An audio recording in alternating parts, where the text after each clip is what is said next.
Welcome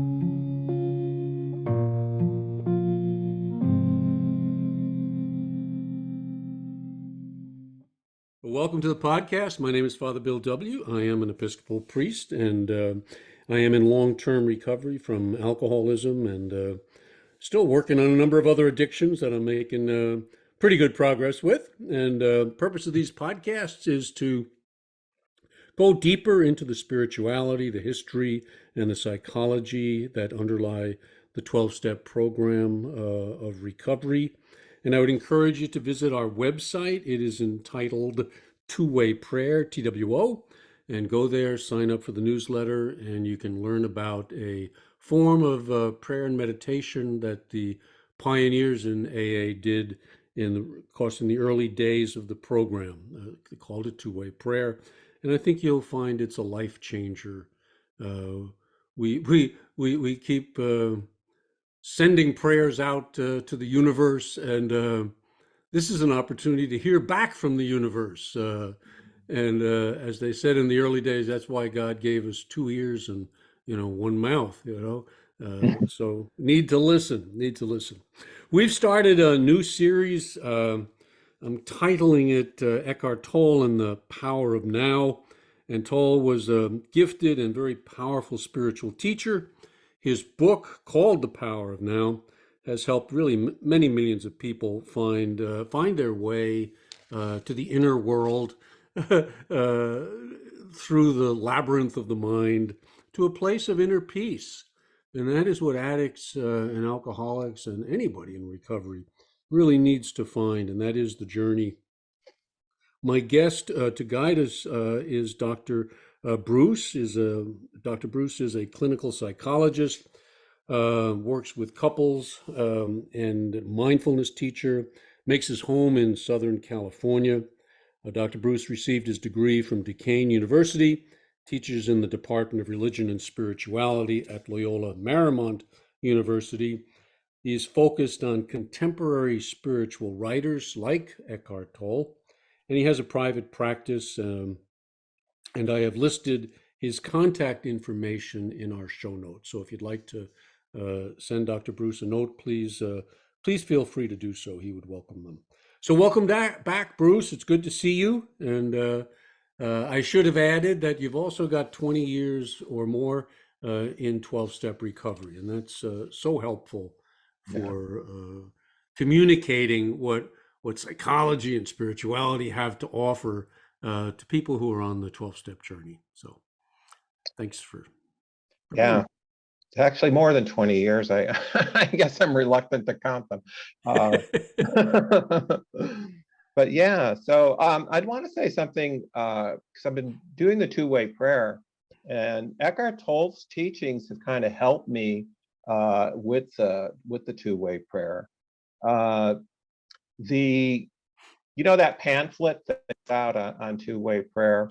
What I found most useful about it was the instruction to be still before you begin the two-way prayer, right, and to remind yourself that there is a God or a presence, a higher power that understands us, cares for us, and is available to us in a very deep way. And when I began two-way prayer the first time, I just didn't really get skill, and I didn't really remind myself that this comforting presence was available to me. And so my prayer has gotten enriched by my ability to get very still first, get really quiet first, like the instruction says, and then also kind of experientially really realize that there is a comforting presence that's available. And it helps to know that, but what I'm beginning to experience is actually feeling that. And that's very consistent with Tolle's concept that being or God can't be understood with the mind, it has to be felt. And so I just want to encourage people to try to become still before they do the prayer, and remember that this divine presence and comfort is available now. And so that's helped me quite a bit, rather than just diving into sitting down, dear Lord, help me with this. And it seems like getting No. that stillness first. Well, yeah, that's why two-way prayer, the quiet time Yeah. should be about an hour. Hmm. Now what you do to still or quiet your mind is up to you. Hmm. Some people I know will listen to music. Some people will do yoga. Some people will do centering prayer, reading, spiritual reading in particular. You got to ready the mind, and then a little breathing. Hmm. So it's how do you shift the consciousness? As a psychologist, I would probably uh, ask you if it isn't moving from left brain to right brain. Yeah, sure. You know, you Without don't just make that switch. You I'm know, glad you brought up contemplative prayer, because um, Thomas Keating's instructions on centering prayer I found very useful. He yeah. says, you're going to sit down, and I love this, you're going to consent, I love that, consenting to the presence and the action of God within. And I find that consenting, that move towards consenting to that presence, to be a way of really opening up to being able to receive uh, what's coming through that comforting presence. And so the ego has a role in this. Hmm. It must consent. Yes, You yes, know, that's all it has to do. yeah, yeah. And that's for me, that was a big help. Um, to know that that was my responsibility, to Yeah. consent and believe that this Mhm. presence is uh, able to be accessed and to become active for me. So Somebody told me many, many years ago the purpose of the will is to be willing. mhm, yeah, And that kind of sums it up. It's not to exert itself more, more, more. yeah, That's the mistake. It's to be willing. thy will be done. Yeah. Yeah. Well, let us go ahead and dive in our first episode. Uh, you made it clear that thinking may be highly overrated. In finding the solution, our first temptation is to think about it rather than a little more subtle approach. And so I'd like you to, maybe take us deeper into that problem. And I want to approach it in a couple of different ways. And what I asked Dr. Bruce to do was send me 12 quotes from Tolle on thinking and ego, and we're going to kind of focus in this episode on sort of step one, the madness, the chaos, the stuff that's going on in our minds, and I would call that the unmanageability. Um, the big book says what? The problem is in the mind.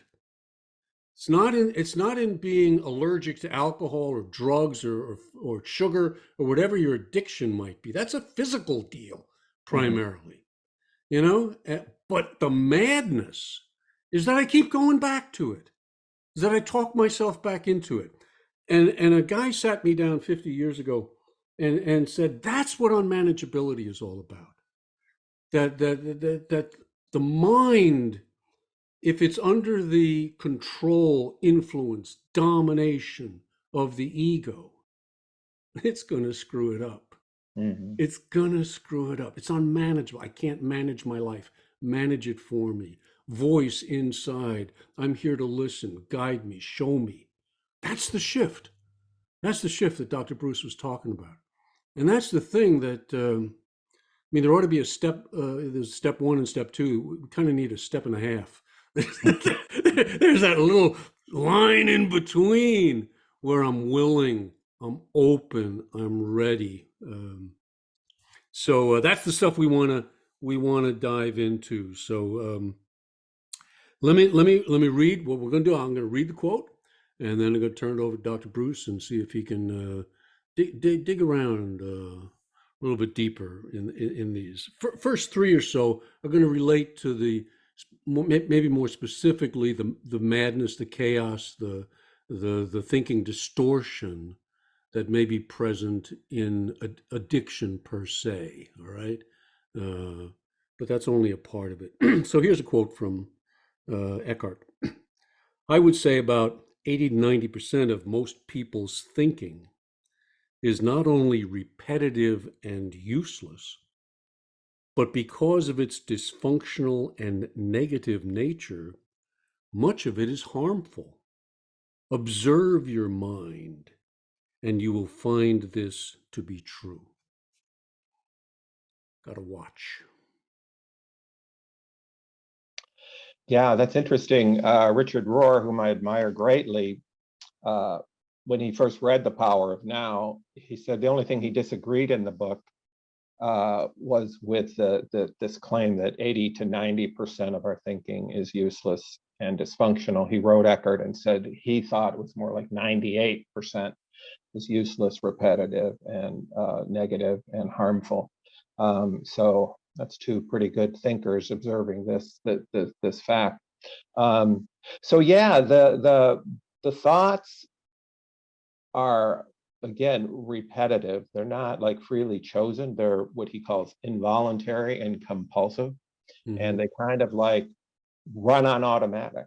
They're not. They're just kind of gramophone records spinning around all the time, all the time, all the time, and they're basically a result of the early childhood conditioning and the experiences that we've had. And when we're impacted by life, we tend to think automatically to try to make sense of it. And so this repetitive thinking is going on all the time. And so one of his main practices is to wake up. You have to watch the thinker, observe the thoughts, don't believe them. And what that does is creates a separation from the thoughts. So you Mm-hmm. become bigger than the thoughts. And that's the useful thing. I've noticed through self-observation that this is really true, that when, if I observe my thoughts, most of the time, the thoughts are reactive, and they can be fear-driven, shame-driven, anger-driven, and they're not helpful. They're harmful, and they actually exacerbate my pain and keep me more attached and enslaved to it. So when we talk about the liberation from the bondage of self, a lot of it is the liberation from identification with this habitual, ongoing, automatic, mental, emotional thought stuff that occurs automatically. It's our natural, the fourth way people would say it's the mechanical mind, the mechanical man. And we have to take responsibility for these thoughts and patterns and reactions that come up by observing them and recognizing that we don't have to go along with them. And that's a great form of beginning the freedom. Yeah, and So, one of those thoughts, certainly in early sobriety, is the voice of the addiction itself talking to us, pulling us back. I can help you. I have the answer. Come to me. You yes. don't have to feel this stuff. Yeah. And it's interesting to consider the origins of, again, for thinking for him, it's just not thoughts. It's the whole stream of emotions, thoughts, reactions, judgments. So that thinking is just kind of a term that covers that whole thing: Yeah. emotion, feelings, reactions, perception, and the whole bit. Um, I had a really profound experience about a week ago that gave me a kind of insight into probably the origin of a lot of my habitual fixated thought emotional pattern.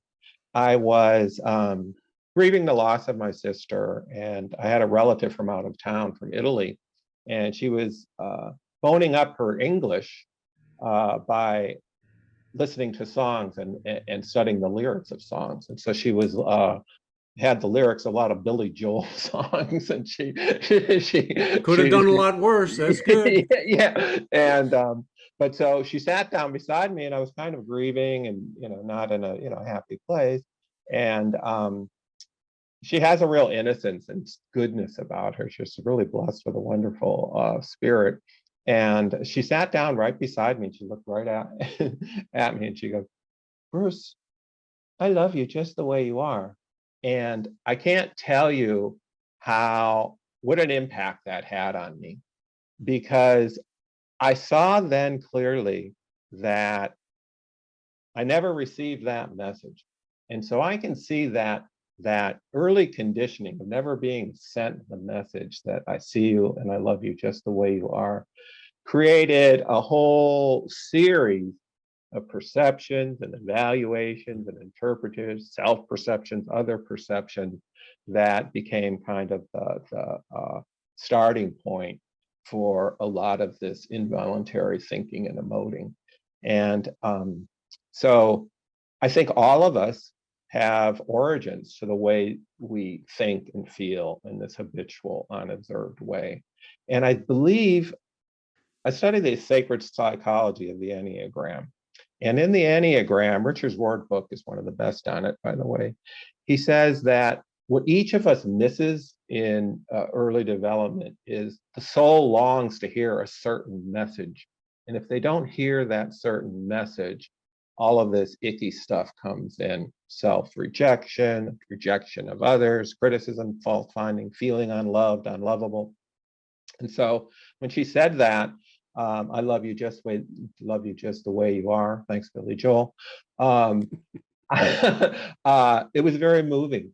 So I think the origin of this volume of habitual, mostly unobserved thinking and feeling has our origins in a lot of unmet needs, and I don't want to call it trauma, but it is trauma. Hmm. But a lot of unloving behavior and presence around us.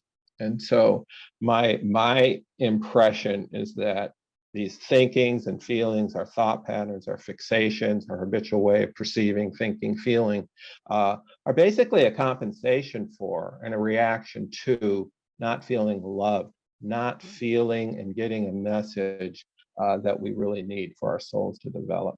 And so I'm beginning to see, the more I watch these repetitive thought patterns, I can see this origin in having been deprived of some of the legitimate soul and attachment needs that we all have. Yeah. So I think, Which is not to blame. That's another no. lost cause.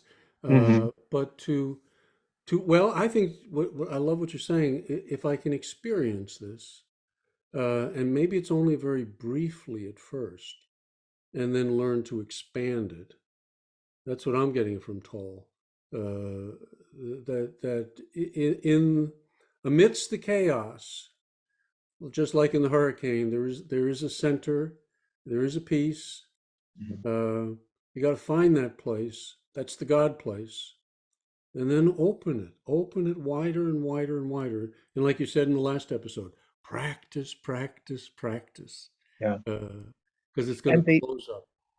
yeah, and the all the mystics, and Toll included, talk about the requirement to feeling this divine embrace, Mm, this uh, emergence of the peace and feeling loved and feeling interconnected. The requirement is stillness. It is stillness, stilling this involuntary compulsive machinery that goes on.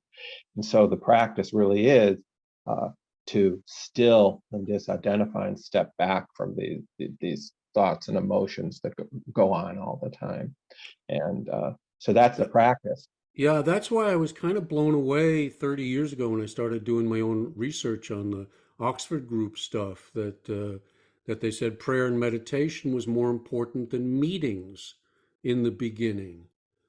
That you need to go to this inner self, have time with yourself, uh, to let this happen. And I think you get a taste of it at meetings, you know, but in meetings we're by and large very uncomfortable with silence. Mhm. We want to fill it with words, and sometimes words are not going to be helpful. It's just sitting in the presence and soaking in it. And that's different. Yeah, it's so, I was thinking, I read a lot of Teresa de Avila, and she had, I don't know if the Oxford group read her, because Mhm. the Oxford group two-way prayer is just right out of Teresa de Avila. She had this notion of what she called the prayer of the quiet. And she thought that by quieting the mind, you can feel this loving embrace of the divine. Right. And then she instructed, then in that felt connection with this loving presence, then you enter into this conversation with God. And that's why I'm so really big upon this necessity, like you said, of emphasizing in quiet time, quieting the ego and the rage, so that we can Mhm. open up to what I would call the influx of the divine in that comforting presence. So that's very, very. The thing I was thinking of, in the Christian tradition, they talk about, Jesus' command, love the Lord the God with all your heart and all your soul, and then love your neighbor as yourself. The emphasis is on loving God first. And I always had difficulty with that, because I'm kind of Right. a people person and I care for people. But now I'm beginning to see the absolute necessity of that, and that how for me, it's been my ability to love and care for others has been limited by my own inability to feel loved by this presence. Then I always thought Finley, who I really admire, and I used to sit with him regularly in his contemplative prayer practice, he would instruct us to say, he'd always begin with, "Be still, and know that I am God." And then he would instruct us to say, "I love you," to God, and then say back, that God is saying, "I love you, I love you, I love you, God," and let God say to you, "I love you." That was very difficult for me. For years, I Yeah. thought, Yeah. I Yeah. Yeah. can't do that. I screw that. I mean, I don't feel. Then I realized that one of my limitations to loving God, I mean, conceptually, I can love God. I can see He's my creator, my source of my strength. But I get back to this recognition of if I can feel, and like Toll says, grasp in a feeling way that there is a presence loving me, then why the hell wouldn't you love that? And so I'm beginning to see that the love of God is based upon a felt realization that this presence is indeed loving me. And when that woman said, "I love you just the way you are," it was a big opening for me, because I think a lot of us, from a Catholic background and stuff, that I just think I'm trained to believe that love, the Lord's love, or higher power's love for me, is conditional. I'm not loved the Sure. way I am. I'm sinful, I'm flawed. Get it together, repent, regenerate, then you might be loved. Right. Right. Yeah, Yeah. Yeah. earn your dues. Um, so yeah, so the stillness and feeling Toll says, this great reality, this peace and love and God, whatever you want to call it, can only be felt.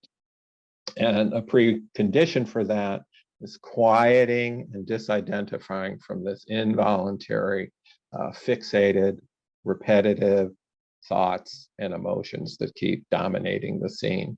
Uh, so, uh, And this is why steps 4 and 10, 4 begins the process of inner watching, mhm. shadow work, seeing what's going on. But then 10 is the continual watching. Uh, Yes. so important. And what I really came to understand just very recently, I was rereading Thomas Keating, and a lot of the mindfulness teachers say, all right, you focus on a seed, and when your mind wanders away, you bring it back to that seed. It wanders away, and you come back to that seed.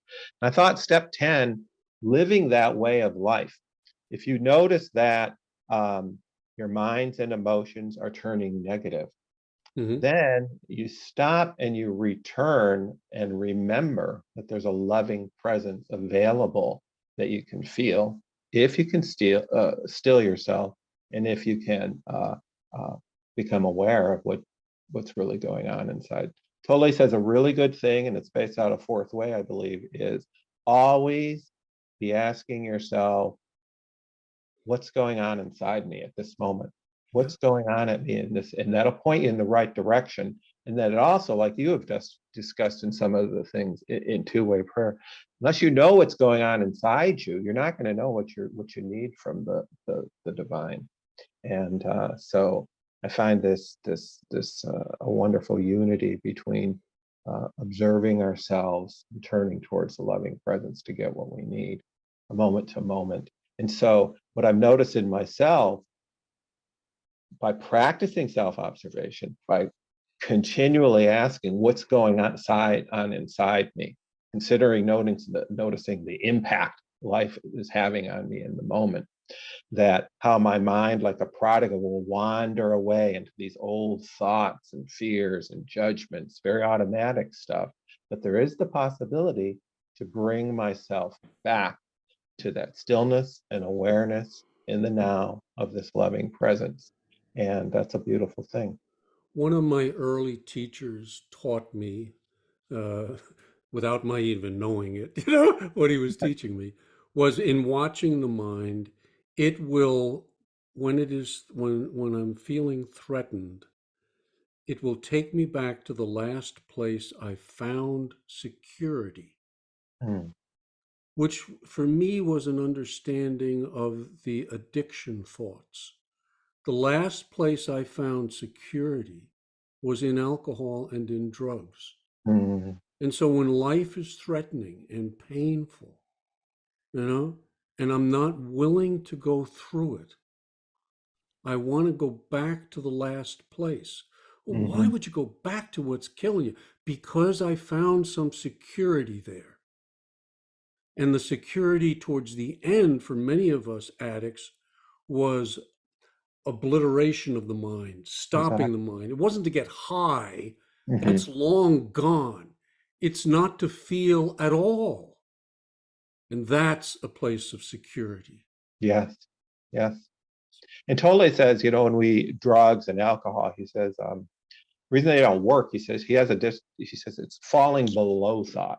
When you're high and you're drunk, Mm, you don't rise above thought, you're falling below that. And that's comforting because it's better than the wide awake crap of the yeah, ordinary thinking. Um, and I've given a lot of thought to this notion that neuroscience talk about, the escape conditioning. The human beings are hardwired to escape from pain and discomfort.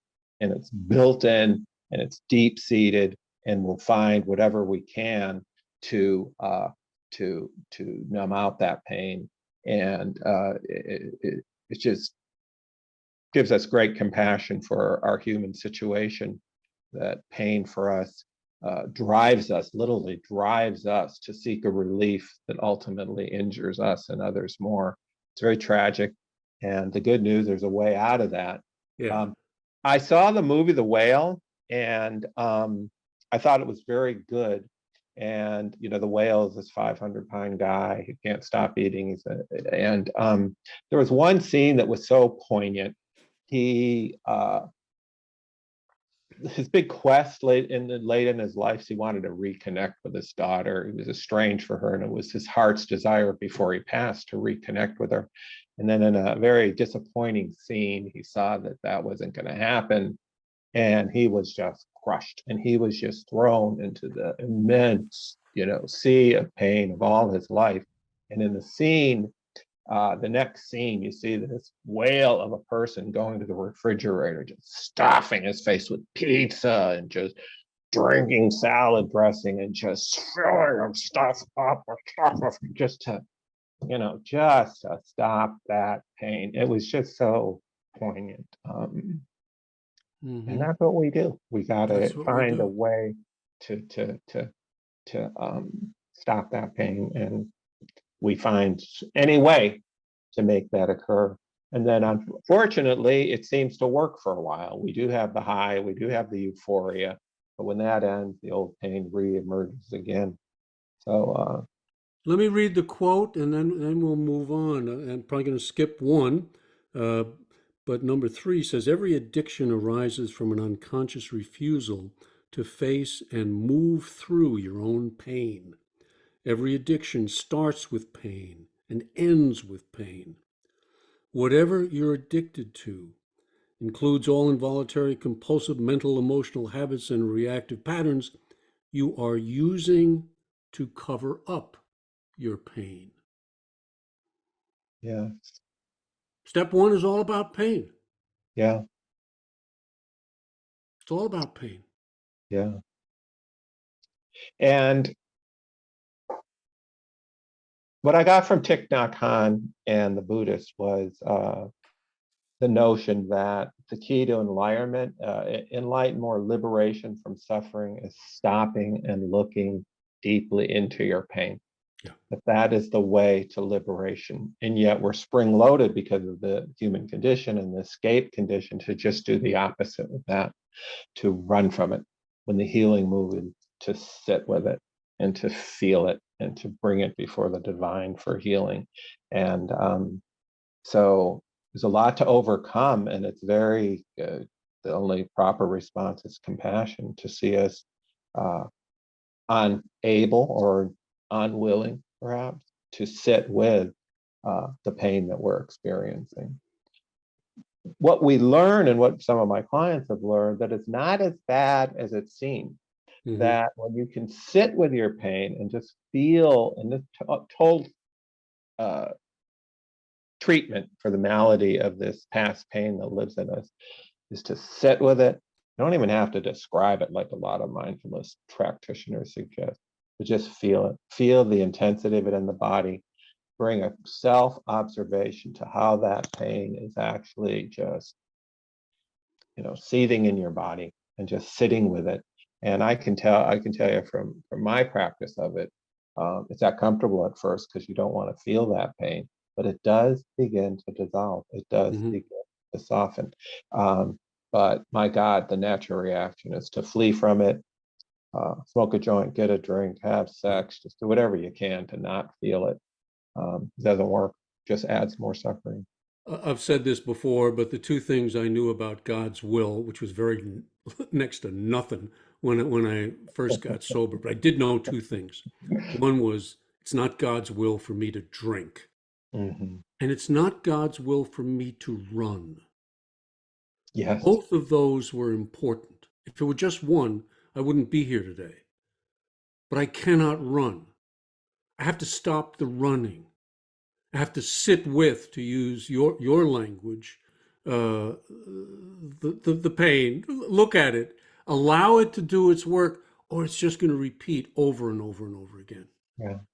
At some point, you have to I stop. work with so many clients, and so many people are just like just terrified of like sitting with uh, and getting quiet and just becoming aware of the pain.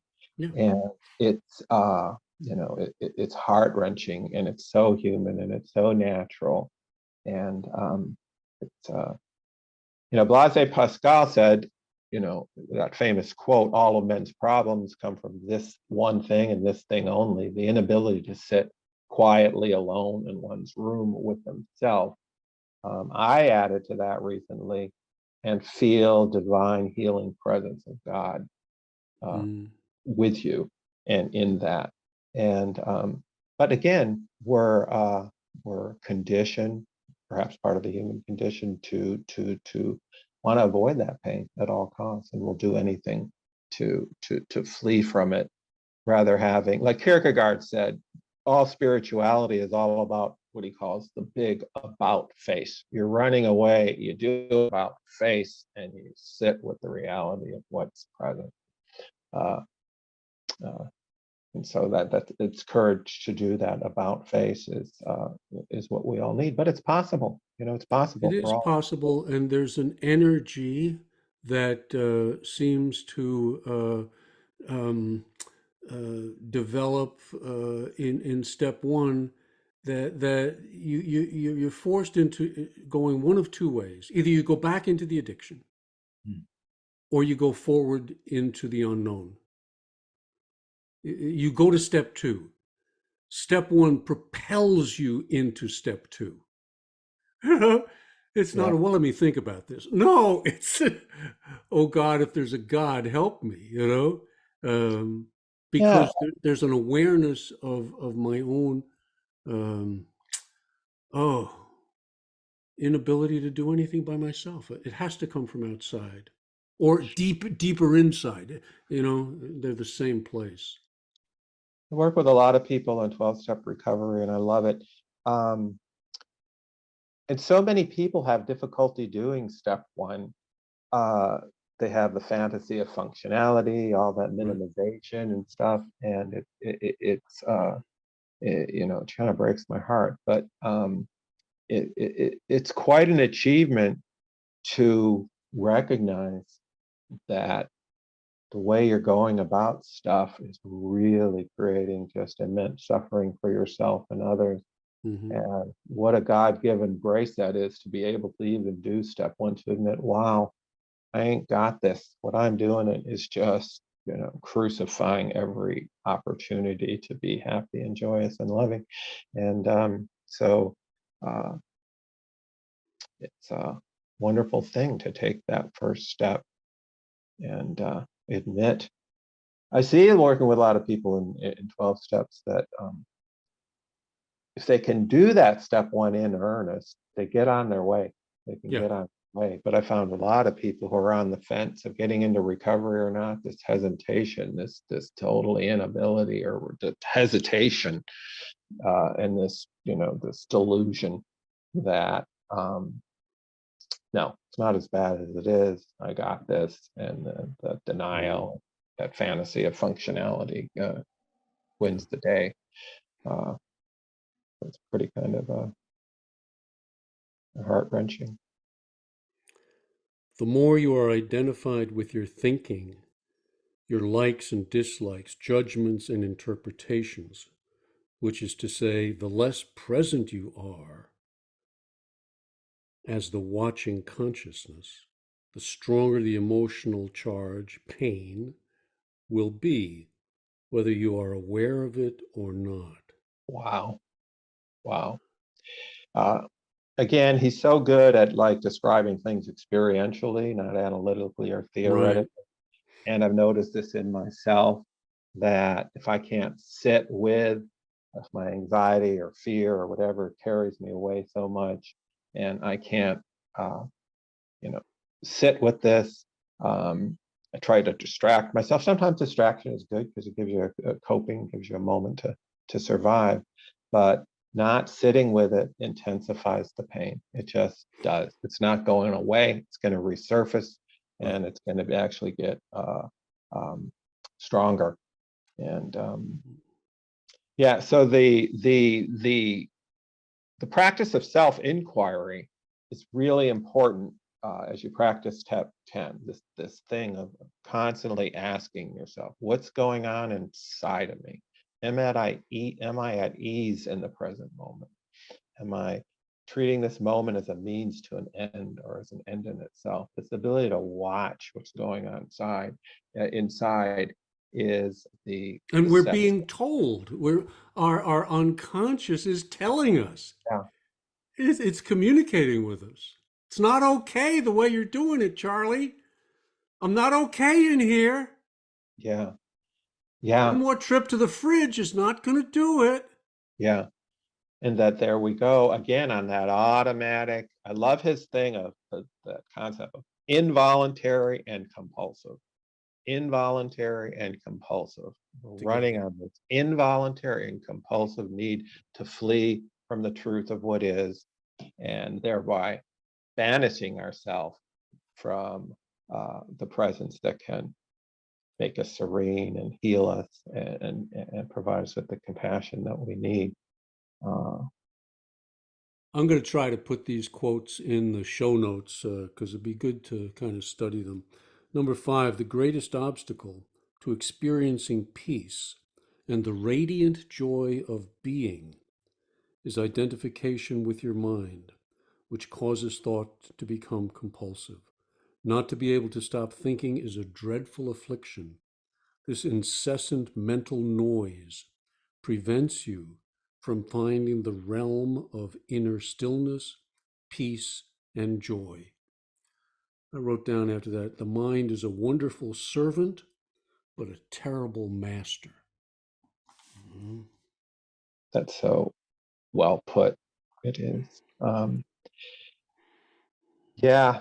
So the concept of identification is critical in his thought system. Mm. So identification is simply the way I understand it is I'm afraid is an identified state. Non-identified state is something in me is fearful. So there's this separation from the experience, and you're not fused with it. There's a part of you that observes and watches it. And so my This is couple, good news. This is really good news, isn't it? yeah, it's That there really, is a part of you that yeah, isn't trapped there. yeah, and that's the free self, and that's the part that, that's the beginning of the self, the part that's bigger than the ego that can connect us with the influx of the divine and that nurturing presence. And that's the And part that never grew up, isn't it? That's the part that got short circuited early in the process. yeah, because nurturance is very important. Things have to be nurtured, they have to be grown, and that's why I That's right. think that the parenting really, You're wonderful just the way you are. yeah, I mean, yeah, that's what you yeah, said earlier. It's everything. We missed it. yeah. And We to really missed it. mean it in just someone, wow. Uh, and everyone perhaps needs to hear a different message, Yeah. but for me, it was that. Yeah. Um, but the soul contracts when it's hurt, and it needs. We have needs. We have legitimate developmental needs, and while those aren't met, I've never known someone, an addict, who felt unconditionally loved, No. by other people. Right. So all sorts of monkey business results from that. And that's why conscious parenting, I think, is one of the most important things for this, for our generation Yeah, growing that's up. why, in my old age, I've gotten the guts to start adding inner child work to the two-way prayer. I avoided that for many years in teaching two-way prayer, but I'm just convinced if we don't go in and heal that wounded kid within, um, you can be in a lovey-dovey with God, but if you ain't in a lovey-dovey with your inner self, it's incomplete. Yeah, definitely. I do think, though, that because in ACA, the problem is you don't have a loving relationship with yourself, and the solution is to become your own loving parent. Right. Uh, I think for me, what's been helpful is to do both, to have a part of my personality reparent the kid, Yeah. but also I've become to believe that that part of my personality that can reparent the kid, that's God. That's the That's presence of right. the Holy Spirit guiding that. So I don't see them as exclusive. I see them That's right. uh, as being in harmony. The other thing that's That's really right. important, I see people having difficulty doing, is when you talk about the inner child, you're talking about vulnerability. And I think that's one of the most difficult things that comes up in relationships a lot, that creates a lot of disconnection in relationship, is an inability for people to acknowledge when they are in a vulnerable state, not feeling loved, feeling excluded, feeling sad, feeling lonely, feeling abandoned, feeling rejected. All these child states are vulnerable states. You feel vulnerable, you're hurt, you're not getting some type of comfort that you need.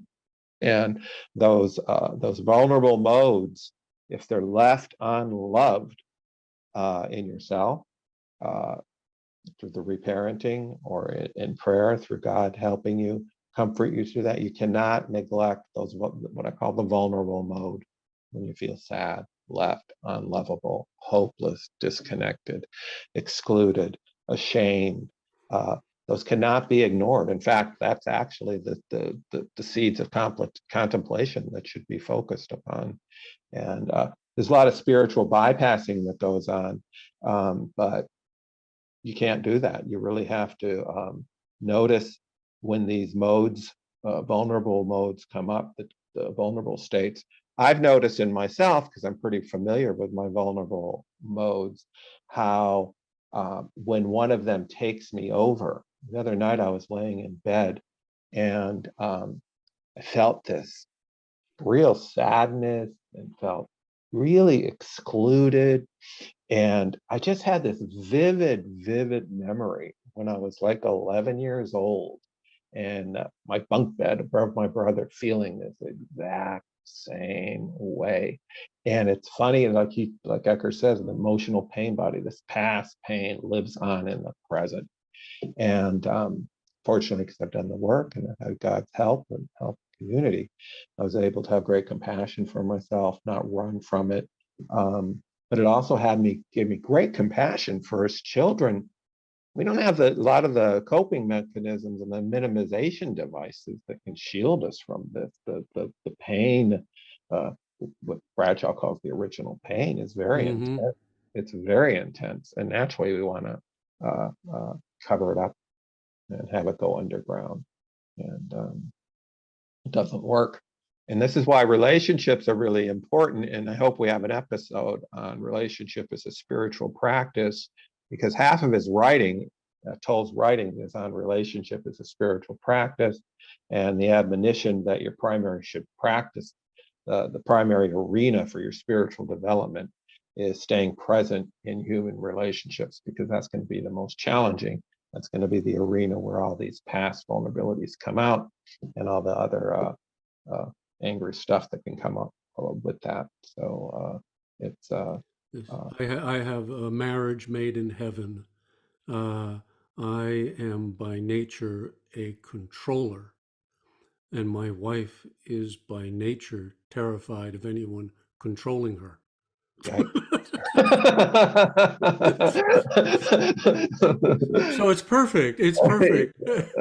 We have the laboratory, Yeah, to work on that, yeah, but you've done because it. it's deep stuff, Yeah. and Well, I always admire spiritual teachers most who are married. yeah, okay. Really, like Eckhart. I mean, I love Eckhart. He's been a profound impact on me. His teachings have been so valuable. But face it, he has his lover, this what's her name, Kim, I forget her name, but he doesn't live with her. They live in houses across the way. I don't want to be pulled into the drama of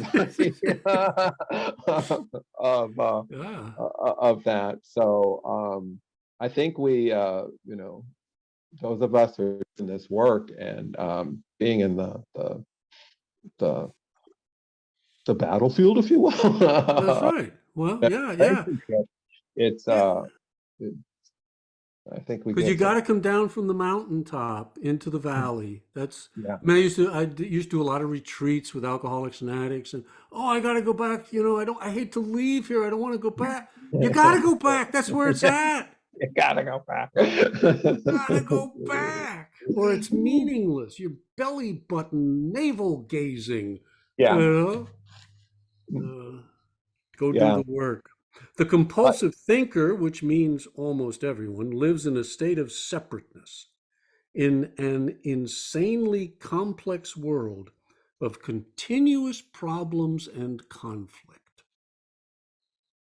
Just keeps coming back to you. yeah. Until we So, learn the lesson, it will keep showing up. yeah, the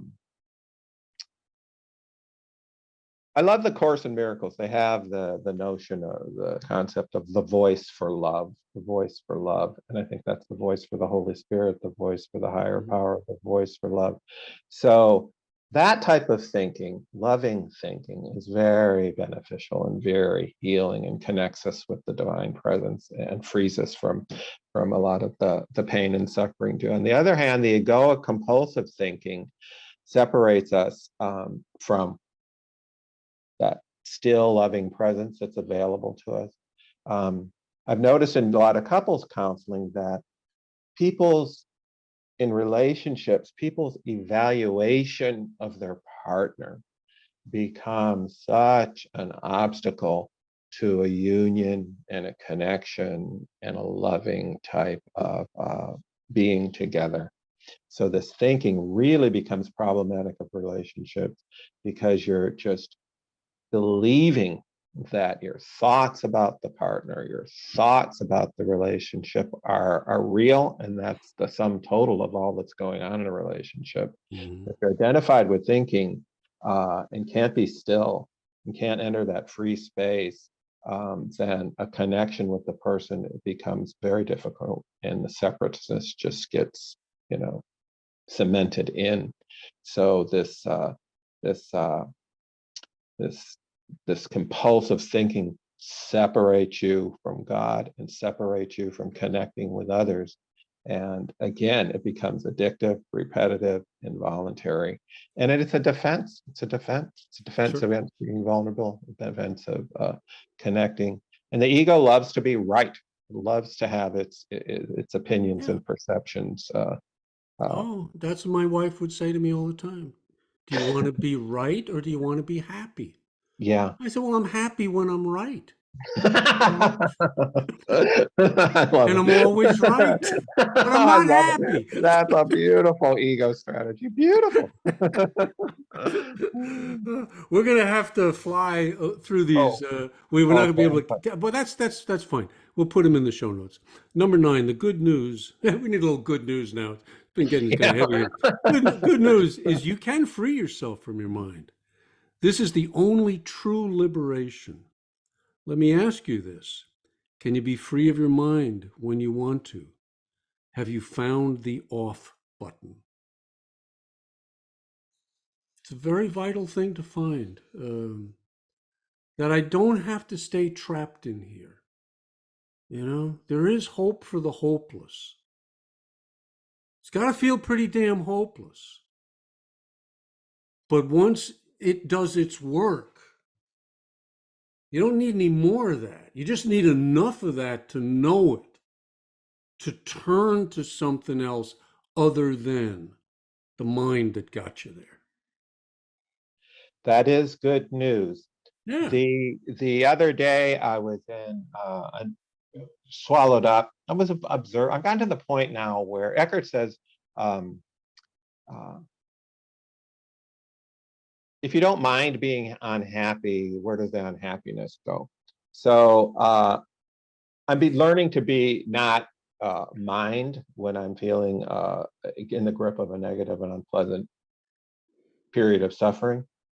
But I noticed through self-observation that as much as I know all these practices, I could not find the off button. There's something, there's a momentum and a resistance to these patterns that don't want to be turned off. I mean, I know I could have done prayer, I could have silenced myself. So there's this humility that I think is really necessary in this work. So I can't BS myself that I can frequently, always at will, find the off button. He says, be the knowing. If you're not at peace, be the knowing that you're not at peace. Be the knowing that you can't find the off button. And that'll create a little space for that That's right. liberation. It's all it takes. Yeah, It's all it it's takes. not as easy as it's on. I find the off button. All right, I'm in disappointment. There's something real. I call it the crazy glue of emotions. It's very difficult sometimes to extricate ourselves from that. There's a lot of shadow stuff that goes in that, I'm sure. Yeah, yeah, yeah, yeah, yeah. Yeah, And if it's me against the correct. unconscious is so much stronger than the me. Hmm. I have to realize that. And this is where inner work, a la Robert Johnson, is so important. That I used to think I have anger, I Hmm. have self-criticism. No, they have me. Exactly. It's very different. Hmm. Yeah. They Yeah. have control of me. Yes. But you can realize that. Yeah. And that's what you're talking about. But just that tiny little space, I can realize that maybe Yeah. for the first time. Yeah. They have me. Yeah. This addiction thinking has me. Whew. Yeah. That's where it And that starts. and that's why, the crucifixion, we're all being crucified, Lord, show me how. Um, the yeah. So we undergo this suffering. We can find a way out, and it is difficult, and it is available. And sometimes the people, it's not popular, right? But I think the old notion of demonic possession kind of has Yeah. some usefulness, because we are possessed by the fear, the anger, the guilt, the shame. They become kind of a force that possesses us, and it's really hard to find that off button. But that's why you need your higher power as your go-to source. Lord, show me how. Lord, show me how to accept this, surrender to it, and I trust in time and in faith there will be some comfort that I'll be able to experience. I always admonish clients and myself is, when you're in the grip of being possessed by negative energy fields, such as anger, fear, self-loathing, whatever, don't take action. You really need to turn the other cheek and not make matters worse, and kind of like a leper, isolate yourself until Mhm. the condition lifts, because it will lift. It does You don't lift. run away from it. That's number 12. When a thought subsides, you experience a discontinuity in the mental stream, a gap of, quote, no mind. At first, the gap will be short, a few seconds perhaps, but gradually it will become longer. When these gaps occur, you feel a certain stillness and peace inside you. With practice, the sense of stillness and peace will deepen. In fact, there's no end to its depth. You will also feel a subtle emanation of joy arising from deep within you, the joy of being connected with your higher power. That's from 1 to 2. Mhm. You're catapulted into a fourth dimension of existence. Boom, you're brought there by what? By pain, not by thinking. You're never going to think your way to God, but you can pain your way to God, It's a and beautiful way. find him on the cross with you. You Yeah. know. The When people begin practicing this, um, it's very important to be content to have a brief second, few Yeah. seconds of stillness and peace. In the beginning, I was very ambitious. I wanted to be in a permanent state of peace, just like Eckhart. No, that doesn't the way it works. And I don't even think people who have these sudden great spiritual experiences are.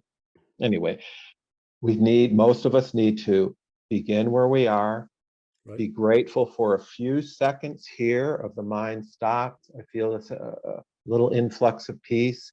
Know how you got there by focusing your attention within, observing what's there, having a moment of thoughtless awareness, just hearing the sounds, feeling your body, and those little what they call moments of satori, these brief glimpses, become, you got to begin there. You got to begin at the beginning, cherish those seconds. And if you're resolute in your devotion to the practice of becoming present to yourself, and that stillness that's available within, humbly but resolutely, they do deepen and they're more frequent. I used to keep a diary of moments of peace diary, Mm. and do my evening examination and go review the day and see uh, how many times I had these little gaps of no mind, no suffering. And it was really true. I saw over the years what he's saying is true. They deepen and the frequency increases, but you got to do the work. You just can't understand this stuff. You got to, right now, observe what's going on inside of me. go into thoughtless awareness, acceptance, feel the presence of the divine comfort you in the moment, and again and again and again. And now Yeah, becomes safe. yeah, yeah. It's amazing to me how the it's just like like when you have a nightmare, the you have a nightmare. It's so real. It's so painful. It's so terrifying. You wake up and go, it was just a nightmare. Eh, There's just this room around me, and it's kind of cool. It's safe, But all this nightmare it's in the mind. Hmm. Big Book was right. The problem is in the mind. The Yeah. problem is in the mind. And what we're going to do in this series is go into that mind. And I know this was a painful episode because we were really focusing on the chaos that we find there. But I think you got to do that to then get moved into maybe the second step. And that's what I'd like to focus on, Dr. Bruce, in our next episode. Uh, because as I've been reading The Power of Now each morning in my meditation, it's a now. The word now is always capitalized. It is the presence of God. I mean, it's another word for God. And God is not a noun. That's the most important thing I think I learned. One of the most important things I learned along the way. He's not a noun. If God is a noun, it becomes an object. And if I make him an object, you can be damn sure I'm going to try to control him. Hmm. That's what I do with objects. Yeah. But if it's a verb, I'm either living in it or I'm not. Either present or it's not. I was telling Dr. Bruce my only original thought. I want this chiseled on my tombstone. You cannot be where God is not, but you can think you are. Hmm. And when you think you are, you're into the madness. You've left Yeah. the now. You're Hmm. either in the future and you're terrified, or you're back in the past and you're full of shame and guilt. But you ain't in now. And so the power of now is the power of God, is the power of presence. And that's the only place of sanity. So we've got to get our little asses there in a hurry. And Bruce, you got to bring us there. So we're counting on you, brother. God help us. God help me. No pressure, man. No pressure. No pressure. But we're sick little puppies out here, and we Yeah, need we your are. help. We come Yeah. to the doctor. We have come to the doctors. Well, humbly share my Yeah. suffering. Well, that's what comes through, and that's you're the only doctor I'd go to. Most I'd stay the hell away from. So, Yeah, thank you. listen, Uh, I want to thank Dr. Bruce for being vulnerable, for making himself present and available to us for this inner journey. And I want to thank you guys for listening. Like I said, I will put the full 12 quotes into the show notes and read them, meditate on them. Think, that's good thinking. I mean, you think it's not that you can't think; it's that you can't think away outside of the presence of God, the presence of now. There's a place for the mind. It's all right. Definitely. Yeah. Okay. Thank you guys for listening, and we will see you next time. Come back Okay. and bring a friend.